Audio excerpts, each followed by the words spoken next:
Hello guys, welcome to my YouTube channels. आज हम नया जो टॉपिक डिस्कस करने जा रहे हैं, न्यू एजुकेशन पॉलिसी 2020। ये दो टॉपिक जो हम कर रहे हैं, इस टॉपिक का जो बेनिफिट हमें जो आईएएस जो ऐसे जो होते हैं, आईएएस के प्रीलिम्स जो ऐसे होते हैं उनमें काम आता है, या तो ग्रुप डिस्कशन होते हैं जैसे डिफेंस रिलेटेड एफकेट सीडीएस या अदर डिफेंस एग्जामिनेशन के अंदर जो इंटरव्यू के जो पोर्शन जो ग्रुप डिस्कशन जो टॉपिक्स होते हैं उसमें टॉपिक इंक्लूड किया जा सकता है। ठीक है, तो आज इस टॉपिक को हम थोड़ा डिटेल से जानते हैं और वैसे भी न्यू एजुकेशन पॉलिसी 2020 के बारे में जानना ज़रूरी है। ठीक है, तो स्टार्ट करते हैं इस टॉपिक के बारे में। पॉलिसी के अकॉर्डिंग अगर हम देखें कि जो ये पॉलिसी जो न्यू एजुकेशन जो पॉलिसी वो किसने शुरू की, किसके द्वारा, ये किसका विज़न था, तो प्राइम मिनिस्टर नरेंद्र मोदी का ये विज़न था। तो this policy is the vision of the prime minister and और इम्प्लीमेंटेड जो होगी वो 2022 के अंदर ये इम्प्लीमेंटेड होगी।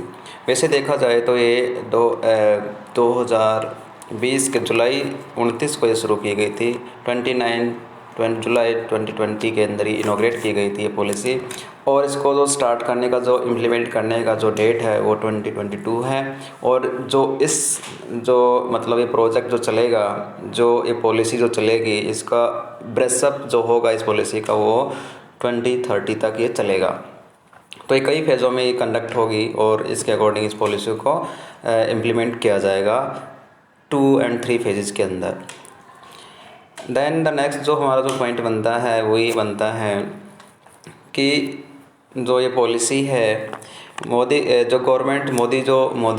की जो गवर्नमेंट जो अनाउंस करती है द न्यू एजुकेशन पॉलिसी, ये bring about several major reforms लेके आती है। ठीक है, तो ये कौन कौन से रिफॉर्म लेके आती है उनके बारे में हम देखते हैं। उसमें से कौन कौन से रिफॉर्म हैं इसके बारे में जानते हैं। तो इसमें एक मेजर जो ये रिफॉर्म है वो क्या है, जो 10+2 वाला जो स्ट्रक्चर है, ठीक है, जो हमारे जो स्कूली जो सिस्टम जो पहले जो अर्लियर जो structure of the education system 10+2 is reform या रिप्लेस बाय 5+3+3 एंड देन 4।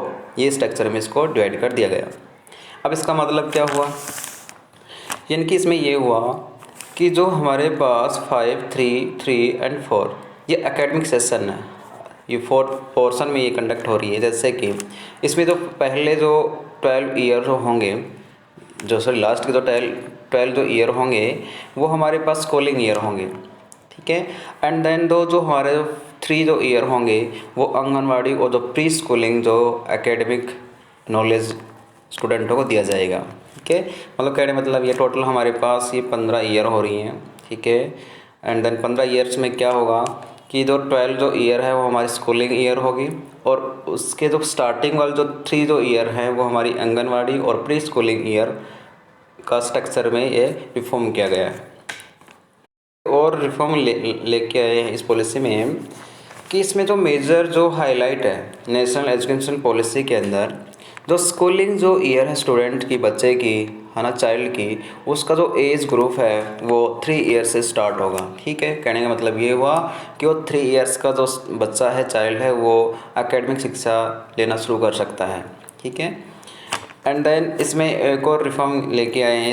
इसमें रिवाइज पॉलिसी में जो हमारा एज ग्रुप है वो स्कूलिंग जो होगा 6 to 14 ईयर एंड देन 3। पहले हमारे पास 6 to 14 था, अब उसको क्या कर दिया गया 3 से 18। कहने मतलब ये है कि जो पहले 5 ईयर का जो बच्चा होता था वो ही हमारा एकेडमिक या स्कूलिंग में एडमिशन ले सकता था, अब वो उसको कम करके, है ना, उसको कम करके 3 ईयर पर लेके आ गए। यानी कि यहाँ 3 ईयर्स के बाद स्टार्ट कर सकता है वो अपनी एकेडमिक स्टडी, और ये 18 ईयर तक रहेगी। इस पॉलिसी के अंदर हमें ये इसका एम क्या है, तो they introduce a new education policy which aim universalisations of education from pre school to secondary level. ठीक है, जो प्रीवियस स्कूल थे उनको सेकेंडरी लेवल में रिफॉर्म करने के लिए पॉलिसी शुरू की गई है। इस पॉलिसी के अंदर गवर्नमेंट ने अनाउंस किया कि जो स्टूडेंट है उसके ऊपर कोई फोर्स नहीं है कि वो पर्टिकुलर लैंग्वेज में ही अपने एकेडमिक शिक्षा इन गवर्नमेंट स्कूल में वो मतलब कि ग्रहण करें।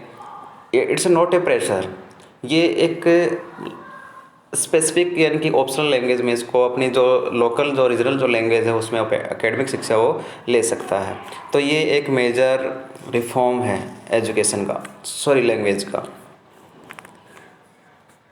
है। तो एक ड्रॉबैक्स भी है, एक कमी है। जैसे कि मान लो कि जो एकेडमिक जो syllabus will be taught in the respective regional language, अगर उनका जो सिलेबस एकेडमिक जो सिलेबस है अगर वो रीजनल लैंग्वेज में उसको स्टडी किया जाएगा, टॉच किया जाएगा, तो क्या होगा, जो स्टूडेंट है, कौन से स्टूडेंट्स, गवर्नमेंट स्कूल के जो स्टूडेंट है, तो क्या होगा, धीरे धीरे वो रीजनल लैंग्वेज होंगी और वो एक दूसरे के जो रीजनल रीजन्स हैं उन रीजन का जो आइडिया वो शेयर नहीं हो पाएंगे। तो इस तरीके से वो एक बैरियर हो जाएगा, लैंग्वेज का बैरियर हो जाएगा और वो आगे जाके दिक्कत करेगा। क्या हुआ, this is the one major new education policy का ड्रॉबैक है कि as this will be increase the number of students uncomfortable in communicate in English then the widenings gap between the section of the societies.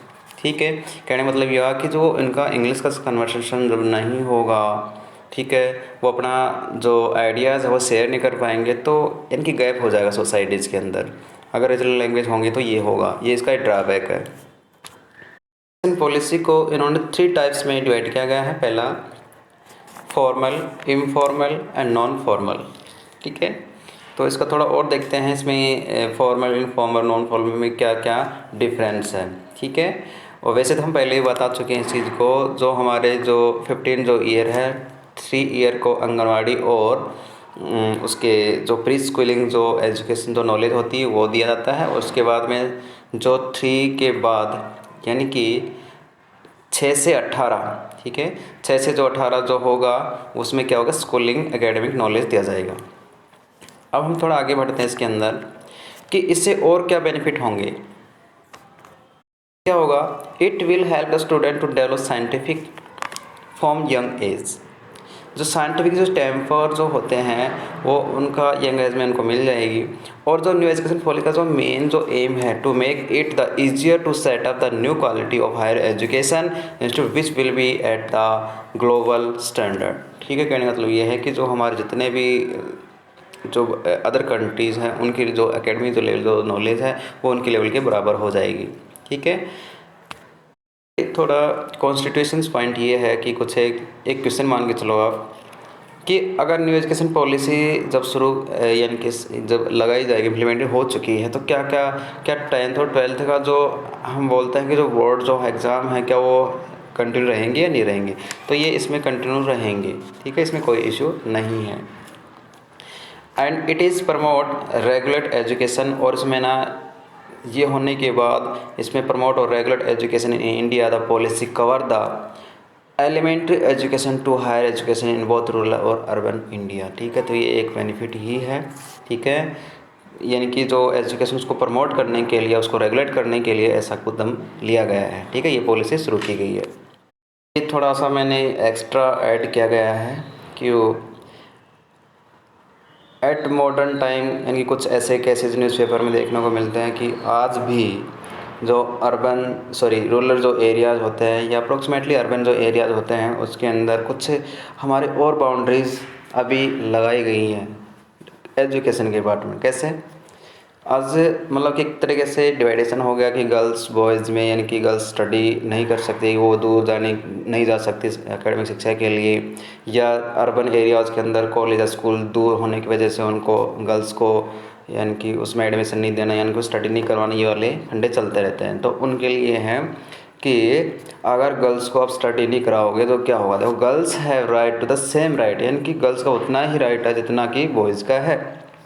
और जब educated girls होगी तो क्या होगा, वो इन्फॉर्म करेगी और वो चेंज ला सकती है, क्या क्या वो बिल्डअप कर सकती है। जब हमारी फैमिली बिल्डअप होगी, फिर एरिया बिल्डअप होगा, इस तरह हमारी कंट्री बिल्डअप होगी, तो क्या क्या बिल्डअप कर सकती है वो एक तो फैमिली को बिल्डअप करती है, स्ट्रॉन्गर फैमिली बनाती है, कम्युनिटी एंड इकोनॉमी को भी स्ट्रॉन्ग करती है। तो ये चीज़ दिमाग में बिठानी होगी और किसी को भी एजुकेशन से वंचित ना रखा जाए।